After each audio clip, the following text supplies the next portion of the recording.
கஞ்சா முதல்ல கள்ள நோட்டு, இப்ப கஞ்சாவா? சார் சத்தியமா எனக்கு எதுவும் தெரியாது சார். எல்லாம் அந்த பிச்சை பெருமாள் தான் சார். மறுபடியும் அந்த பேரை சொல்லாத, யூ அண்டர் அரெஸ்ட். உனக்கெல்லாம் கம்பி எண்ணுனாதான் புத்தி வரும். வெயிட், என்ன சொன்னீங்க? கம்பி எண்ணுனாதான் புத்தி வரும். 1 2 3 4 5 6 7 எண்ணிட்டேன். இப்ப எனக்கு புத்தி வந்துருச்சா? கம்பி எண்ணுனா தான் புத்தி வரும்னா அப்ப நாட்டுல கம்பி கடை வச்சிருக்கவன் ஒரு நாளைக்கு எத்தனை லட்சம் கம்பி என்றான்? அவெல்லாம் என்ன புத்திக்கே டெப்போவா? வர்றேன் வர்றேன் வர்றேன். அண்ணே இது ரொம்ப ராசியான இடம். ஜெயிலியாவது ராசி பாக்குறது விடுறா மொட்டை போடா.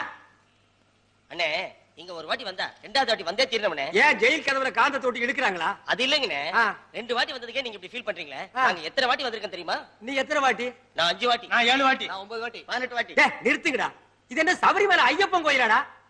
2 வாட்டி வந்தா கன்னிசாமி, 18 வாட்டி வந்தா குருசாமி. அப்ப நான் 2வது இடம் வந்திருக்கேன் கன்னி திருட, 18வது இடம் வந்தா குரு திருட.